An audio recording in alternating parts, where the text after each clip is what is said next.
तो आज ही मेरा जाना हुआ मरी रोड पे और गलती से दिन के टाइम चली गई। दिन का टाइम भी नहीं था कह लें, लेकिन चलो गर्मी का टाइम था कोई 5-6 बजे का टाइम। लेकिन जी इतनी गर्मी के बंदा कहता है या अल्लाह थोड़ा सा रहम। सूरज चाचा कोई हमारा भी ख्याल करें, हम भी इंसान हैं, हम भी जो है तंदूर में नहीं बैठे हुए, हमने कोई नॉर्मल माहौल में बैठना है। लेकिन इतनी गर्मी थी आज, और पिछले 2-3 दिन से वाकई बहुत ज़्यादा गर्मी है। 2-3 दिन पहले रात में बारिश भी हुई है, लेकिन उसके भी इतना असर नहीं हुआ, बस वक्ती तौर पे टेम्परेचर डाउन हो गया है। लेकिन 40+ में जा रहा है और हालत ख़राब हो जाती है कसम से। और जब सर्दियाँ थी तो मैं ये सोचती थी कि गर्मियाँ आएंगी तो चलो स्कूटी चलाना आसान होगा, क्योंकि सर्दियों में बहुत सर्दी हो जाती है तो शाम के टाइम कहीं पर ट्रैवल नहीं किया जा सकता। तो गर्मियों में मैंने सोचा था गर्मियाँ आएंगी ना तो बड़े मज़े से हम जो है ना सारी जगह पर ट्रैवल कर लेंगे। लेकिन जी नहीं, कहाँ पे।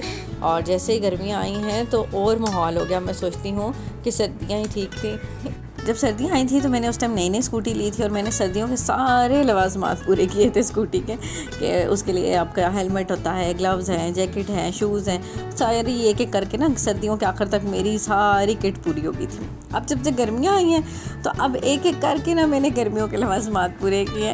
और काफ़ी दिन से सोच रही थी कि ग्लव्स लेने टाइम ही नहीं मिल रहा था, लेकिन फाइनली मैंने कल ग्लव्स भी ले लिए कि हाथों का सत्यानाश ही हो गया है। ऐसे कलोड़े हाथ हो गए, कसम से इतने कलोड़े हो गए जिसके सामने काले स्याह हाथ हो गए मेरे। और चला के खाली स्कूटी, और ऊपर तो चलो हेलमेट आ जाता है, ग्लासेस आ जाती हैं, तो हाथों पे कुछ भी नहीं था और हाथों की सत्यानाशी हो गई है। और अब बचे खाली शूज़। लेकिन इस गर्मी में मेरी हिम्मत ही नहीं होती कि मैं सॉक्स पहनूँ, शूज़ पहनूँ। कैसे मैं शूज़ पहनूँ? ये जो बाइक राइडर्स हैं मैं इनसे पूछना चाहती हूँ कि आप कैसे गर्मियों में ट्रैवल करते हैं, कि सर्दियों में तो बंदा शूज़ पहन लेता है, गर्मियों में पता कैसे पाँव की हालत ख़राब हो गई है मेरे। तो एक तो धूप लग के और ऊपर से जो गर्द मट्टी धूल, उनसे सत्यानाश हो गया। ऐसा लगता है कि किसी चूड़े के पाँव होंगे, इतने गंदे हो गए। तो बंदा क्या करे यार, किस तरह से कहाँ से बचे। और जितना गर्मी होती है उतना ही रश। ये मरी रोड का रश, पता नहीं ये मरी रोड का रश कब ख़त्म होगा। जिस टाइम पे मर्ज़ी निकल जाओ यार, मरी रोड पे इतनी खप होती है। हमने सुना था जब पुल बनेगा, वो बनेगी, बस बनेगी, मेट्रो बनेगी तो चलो जी रश कम हो जाएगा। मेट्रो में चले जाओ, वहाँ पे पाँव धरने की जगह नहीं होती, और बाय रोड पे आ जाओ तो वहाँ पे यही हाल है। और ये आप सेंट्रल हॉस्पिटल के सामने देखें कि ये हर टाइम चलने वाली रोड है। बेचारे यहाँ से मरीज़ निकल रहे होते हैं, आ रहे होते हैं, जा रहे होते हैं, लेकिन ना एम्बुलेंस को रास्ता है ना कुछ और। अब इसका भी यहाँ पे इनको ना कुछ करना चाहिए, स्पेशली जो नाज सिनेमा का इशारा है ना, इसका तो कुछ करना ही चाहिए ना। यहाँ पे कोई पुल बना दें, अंडरपास बना दें, कोई फ्लाईओवर होना चाहिए, कुछ तो होना चाहिए कि ये सिर्फ इस इशारे तक रश होती है, क्योंकि वहाँ पे टर्न लेनी होती हैं गाड़ियाँ और सामने से आने वाली ट्रैफिक ब्लॉक होती है, तो यहाँ पे बहुत ही खप होती है और गर्मी में इंसान की हालत ख़राब हो जाती है। और मैं सोचती हूँ कि जिन लोगों ने ना कुछ लोग सदका जारिया के तौर पे पानी रखा हुआ होता है, तो कितना बड़ा सवाब का काम होता है कि इन्होंने जो है ना पानी का कूलर रखा हुआ होता है और ये पानी लोगों को ठंडा पानी दे रहे होते हैं कि हालत ख़राब हो जाती है। थोड़ी देर ट्रैवल करती हूँ ना तो मुझे भी खुद भी हो जाती है कि मैंने भी पानी पीना है, और अगर पानी ना पिया जाए तो बिल्कुल हलक खुश हो जाता है। तो अपने आप को बहुत इस टाइम पर हाइड्रेट रखने की कोशिश करें, क्योंकि अगर आप इस तरह से ट्रैवल कर रहे हों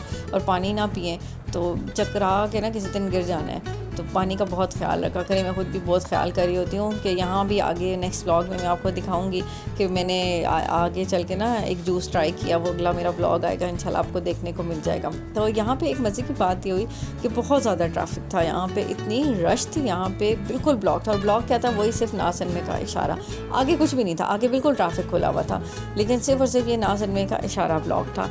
और यहाँ पर जब हम आगे थोड़ा सा पहुँचे तो एक गाड़ी टर्न ले रही थी।